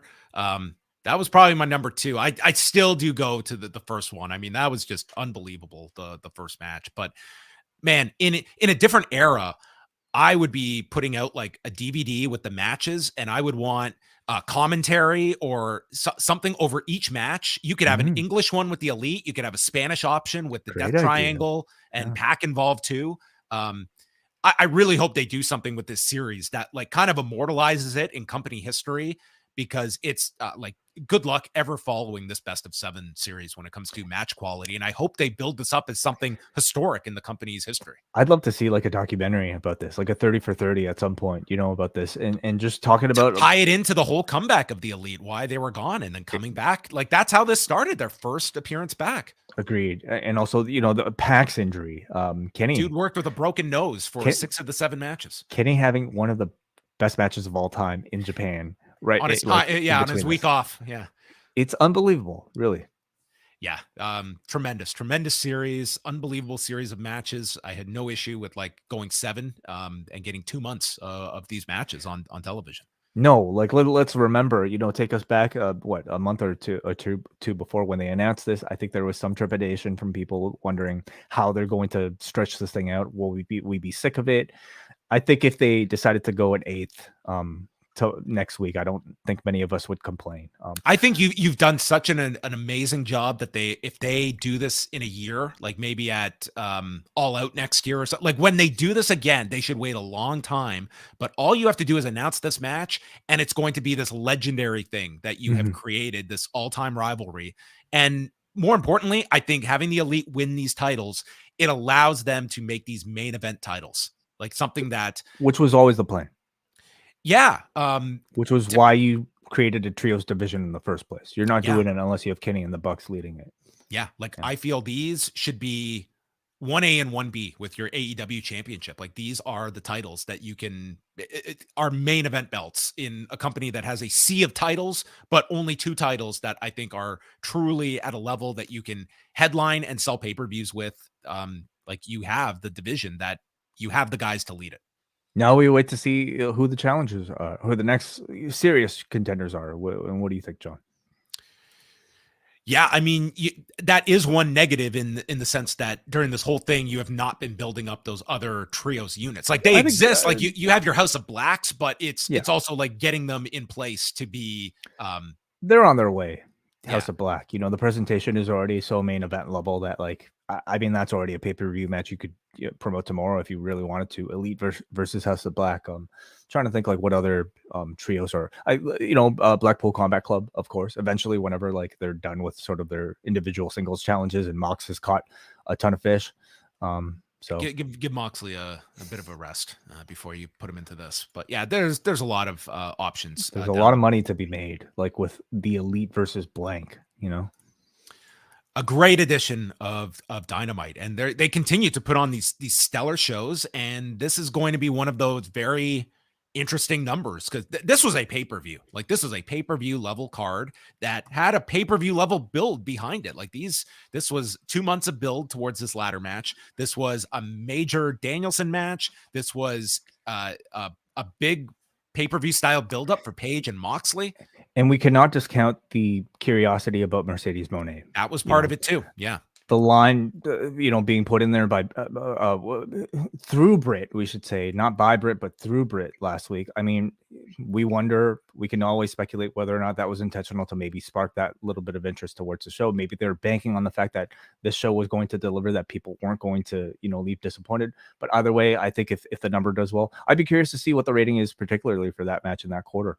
Yeah, maybe that's the line Britt could have used. That I know everyone's banking on who my opponent is going to be next week, but yes. All right, we have a bunch of feedback here, so let's go through this. Robbie from London starts things off. A great show tonight, despite the lack of Mone showing up for the tag. Lots of great action and a hell of a surprise with the returning Adam Cole. With the news of Takeshita moving to the US, how far can you see him going in AEW? High, very high. I don't put like a restriction on someone that has a clear connection with the audience. Like I do simply just because, like, as far as Japanese talent that have, like, been promoted to a very high level, maybe like the highest right now has been who? Shida in AEW. In AEW. Right. So I think they're doing decently with Shida right now, but I would hardly say like she's sort of like a franchise player the way a Britt Baker is right now. So we'll see, like, in the men's division, can Takeshita be as high of a level as, I don't know, like Hangman Page, for instance, without the ability to promo like that, strictly relying on in-ring. We'll see. Maybe a pairing with Callis isn't the worst idea, well, that would be the function that Don Callis would have, and Don Callis making you kind of that gateway to be a main event stories talent. Yep. Yeah. We got a Saeed from Vancouver who says, very strong start to Dynamite that kind of fizzled at the women's tag and then picked up after the ladder match. Big fan of Bryan and Takeshita. The crowd seemed super disappointed with no Mercedes and were booing after the match, according to people there. Then they trolled them by turning the lights down for a few seconds while Hayter and Britt were still in the ring before putting up the Rampage graphic. Okay. I mean, I can only speak for us at home that none of that was evident on the broadcast. So to you, the viewer, it did not come across like that at all. And it certainly did not affect the next segment with Jericho and company, and definitely did not affect the ladder match. So you can't really say that the viewer at home saw that, but in the building, yeah, it does clearly show like there were people there with the hope of seeing Mercedes. I think we all felt it collectively watching at home, at least those of us expecting Mercedes Mone on the show, when they cut the commercial break and it was Excalibur saying like, oh, like closing the segment. We all felt it, but as far as the presentation goes, it didn't feel any different. Benjamin writes, the Adam Cole promo was perfect. I have to watch the rest of the show now. I had to finish some work. Okay. I saw the Hangman Mox match. It was great. A good way to write Mox off for his much-deserved vacation. I turned back to the great finish in the Best of 7 series. Loved it. They really elevated the rivalry and the titles. Looking forward to see where it goes from here. I think we're all assuming Mox is taking vacation, but I mean, the guy could just show up at, I don't know, the GCW like the next weekend or something. And that wouldn't surprise me. Let's go to Corey from LA, who says, great matches tonight, completely soured by MJF and his promo. To just be blatantly racist as the heel promo wasn't original in the 80s, and it's certainly not in 2023. It's unacceptable that it even got this far, and AEW, Tony Khan, MJF, all of the above should do better. It just fed into the audience near me and let them lean into their own racist tendencies. Wrestling doesn't need to be this way. I mean, I have my reservations, obviously about like lines, like, what was said, but I don't blame MJF for it, and I would blame the racist that you're sitting next to. And I'm very sorry, Corey, you had that experience. Is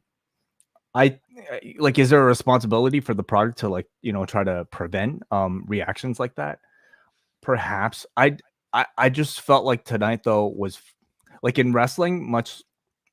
To a greater extent in something like a battle rap. I think in wrestling, when you're trying to stir up rivalry and hatred in the audience to want to see you get beaten up or to see you get your verbal comeuppance, I think lines like that are fair, and I don't think he's overstepped too many boundaries. You had Takeshita, basically end the segment on top of the and MJF exchange, like showing his ass at the end of it. Like I didn't look at that as like a glorification of it either.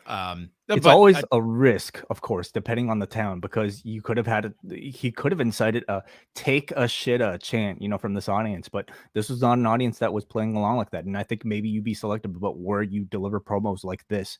LA, is a very multicultural place, and they were firmly on the side of Takeshita and were booing MJF rightly. But I'm sorry, Corey. Like, at least thankfully, the people that you're sitting next to did not come across on TV. But that's awful. Yeah, I mean, there's no justification for fans shouting anything like that. 100%.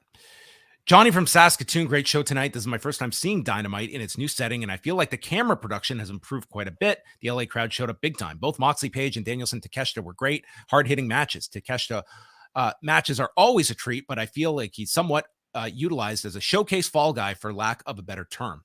That said, I'm sure he will rise, and his rise will begin any day now. The ladder match was a tremendous sprint. I feel like the Death Triangle could have kept those titles, but who knows where it all goes from here. I thought that the best course forward was the Elite. Like, you've had Death Triangle with the titles. The Elite never had their run. And to me, it's like they are on legitimate, like, main eventers in the company. And you're establishing these belts, which didn't get off to the intended start because of the problems that existed. Yeah. Lastly, says, I wasn't holding my breath for Mone to appear. I feel that the women's division is getting to a good spot, and they don't need to add more talent to the mix. They should start expanding on what they have. Those are his thoughts. I think we can obviously discuss whether or not the company needs Mone and whether or not it's a good decision to bring her in. The criticism from you and I tonight is the seed that they planted last week to tease it and then not delivering it. That to me is what I do have an issue with. So anyway. Yeah, I don't have any argument for her not coming in. If I could get her, I would want her in my company. But yeah, it's like, I wouldn't be teasing things you can't deliver, because I think then you open yourselves up. If that line is not there and that crowd is booing, I'm looking at the company and saying, listen, we never tease that. And that's an unfair expectation of something we never put out there. But when you throw that line in last week, it's fair game for this audience to read into that as other things that you have thrown out there with that intent and not deliver on it. Crowd boos. And had they been much more louder and it come across on television, I'm not begrudging those fans for being upset. You tease something and you open the door for that criticism. Let's see what Kate has to say, who will be joining me on Rewind a SmackDown out on the free feed later this week on Friday. Kate says, I love so much about the show. Great opener. Wonderful to see Adam Cole back.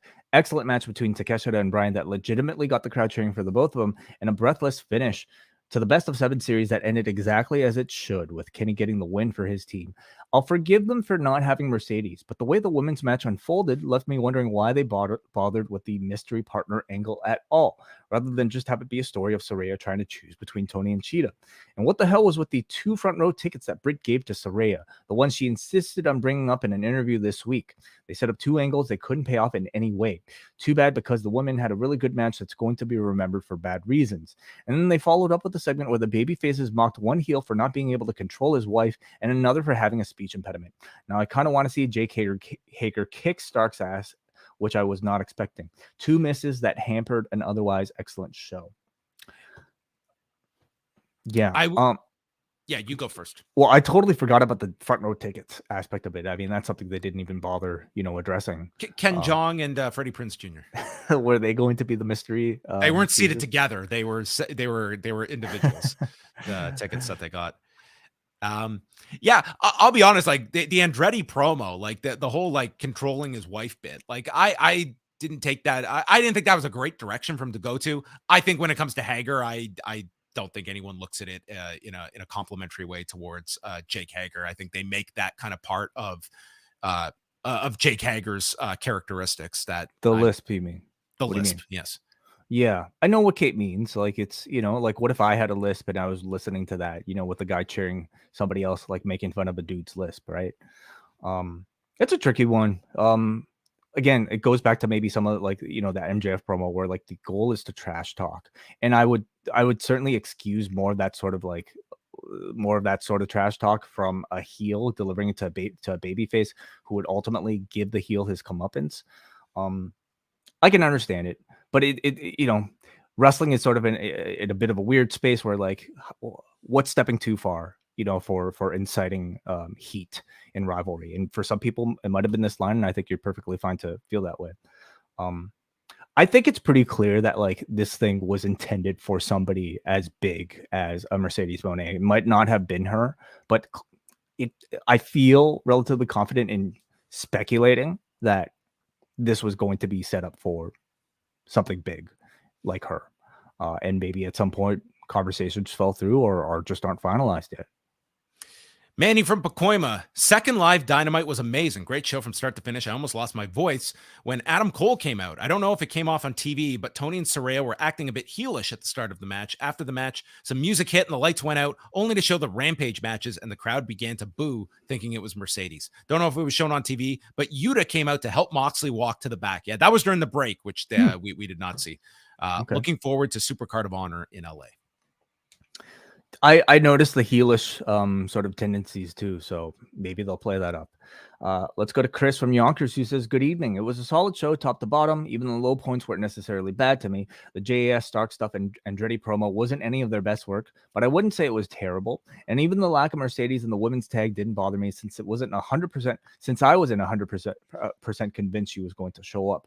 The slow burn they're seemingly doing with Shida, Toni, and Saraya is another storyline added to the women's division. Let's hope it gets some steam and some TLC from TK. The overhead throw from Hook in the tag match, one winged angel in the ladder match, and the entirety of the Mox, Hangman, and Danielson Takeshita were all moments for me tonight, especially popped at the Hangman win as I was driving at the time while watching. Okay, he says, please, everybody, do not do that. And and I'm going to cut that off right there because you should not be watching wrestling when you're driving. No, absolutely not. You can listen to wrestling podcasts when you're driving. That's perfectly fine. That's fine.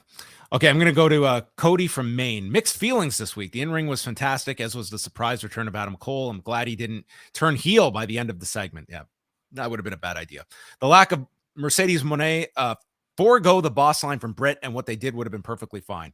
The Jericho Appreciation segment, on top of not advancing the story, it succeeded in making Ricky and Andretti look like absolute douchebags. It's one thing to have a heel champion in MJF walking a line and to some crossing it, but with what he said to Takeshita, it's another to have the babyfaces come up with really cringe lines towards the heels, particularly Andretti towards Ty Mello. Starks will be fine, but is this the first slip up with him in a while? At least the crowd reacted, I guess. That's kind of what it's going to be judged on, and I didn't sense it was a rejection of either of them by the audience. I didn't sense that either. Online, you might see a very different reaction, and yeah, maybe they overstep their bounds. If you're getting more than one very small sampling or a couple small samplings of like a broader audience already on our forum, then I have to imagine a lot of people echoed it. It certainly irked me as well. Maybe not enough to the point where like it soured me on the entire segment, but I think that's something they probably have to look at. Especially if Ricky Starks is trying to ingrain himself as this big baby face. I mean, the comparison is always, of course, there with him and Dwayne Johnson, The Rock in '98. And Dwayne Johnson has certainly entered this sort of territory pretty much in every single, 90% of his promos. Could be a bit of that, but yeah, maybe for 2023, it's a bad look. Last thing here is Jay from Windsor, who says, awesome to see Adam Cole back. In my opinion, there's no better talent than him in the entire industry. Hopefully he's a featured guy moving forward, which I'm sure will be the case. After such a shitty 24 hours for the industry, it was nice to just watch a good wrestling show. Not surprised Sasha didn't debut. If I'm her and I'm waiting, I'm waiting and seeing how the WWE situation plays out before making any long-term decisions. All right. Well, thanks, everyone. We had a lot of feedback tonight, and thanks to all of you for tuning in tonight. A lot of news to go through and a big edition of Dynamite as well. So once again, you can check postwrestlingcafe.com. $6 gets you in the door with access to multiple bonus shows per week, including this week's Rewind Away covering WrestleMania 8 and the Hard to Kill post show that will be dropping on Friday night with myself and John Cino. You can also check out Way and Kate from Montreal live, free on this YouTube channel. Subscribe now at 11 Eastern on Friday. They will have Rewind to SmackDown. And then we've got the NWA podcast here Saturday night, WrestleNomics on Sunday. It's always go, go, go here at Post Wrestling. And let's hope, John, no earth-shattering news breaks, at least for the next 24 hours. Let's see how that goes. Thanks to everyone for checking out all of our stuff today, and we will speak with you later this week.